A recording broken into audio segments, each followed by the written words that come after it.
2024 തമിഴിൽ നിന്ന് പുറത്തിറങ്ങിയ ഒരു സയൻസ് ഫിക്ഷൻ സിനിമയാണ് ബ്ലാക്ക്.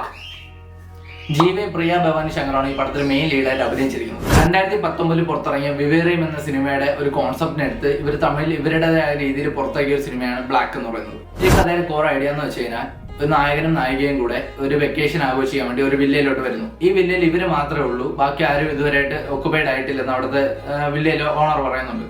Owner manager.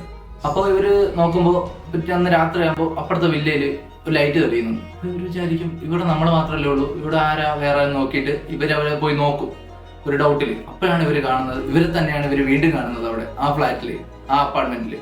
അപ്പോൾ അവിടെ തൊട്ട് പടം മാറുവാണ്. ഒരു ലൂപ്പിൽ പെട്ട് കറങ്ങുന്ന കുറച്ച് എലമെന്റ്സ് ഒക്കെ ഇതിൽ ആഡ് ചെയ്യുന്നുണ്ട്. അതിനുള്ള ഡെഫിനേഷനും ഇവർ ഈ പടത്തിൽ തന്നെ പറയുന്നുണ്ട്. നമുക്ക് ഓൺ ടൈം വാച്ചബിൾ ആയിട്ട് കണ്ടിരിക്കാൻ പറ്റുന്ന പടമാണ് ബ്ലാക്ക്. പലർക്കും ഇതിന്റെ ക്ലൈമാക്സ് അത്ര യോജിപ്പല്ല, പക്ഷെ തമിഴിൽ നിന്ന് പുറത്തിറങ്ങിയ ഒരു സയൻഫൈ ത്രില്ലർ എന്നുള്ള രീതിയിൽ നമുക്കിത് കാണാൻ പുറത്താണ്. ഈ സിനിമ കണ്ടിട്ടുള്ളവരാണെങ്കിൽ നിങ്ങളുടെ അഭിപ്രായം ഇപ്പോൾ ഇതിന്റെ കമന്റ് ബോക്സിൽ പറയാൻ നോക്ക്. പിന്നെ ഇതുപോലത്തെ മൂവി സജഷൻസിനും മൂവി റിവ്യൂസിനും മൂവി അപ്ഡേറ്റ്സിനും ആയിട്ട് നമ്മുടെ കാലിക് പേജ് ഫോളോ ചെയ്തേക്കും. Okay bye.